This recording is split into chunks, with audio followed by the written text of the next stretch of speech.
गाँव से नदिया बही अइला रामा। कहाँ से नदिया बही अइला रामा। गाँव से नदिया बही अइला रामा।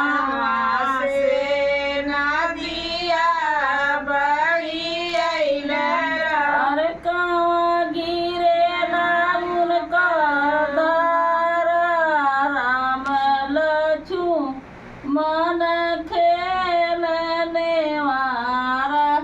अरे कहाँ गिरेला उनकर धारा राम लक्ष्मण खेलन हारा।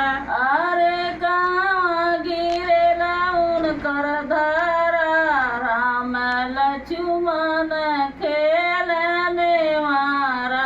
अरे कहाँ गिरेला उनकर धारा राम लक्ष्मण खेलन हारा।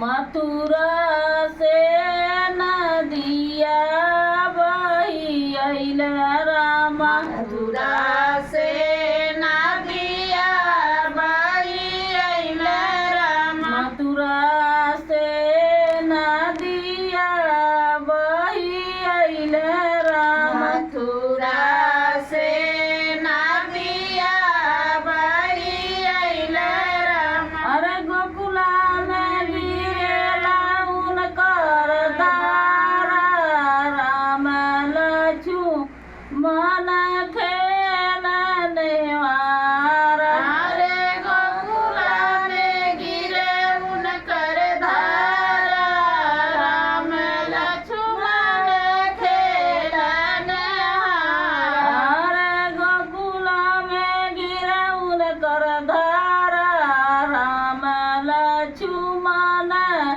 खेलने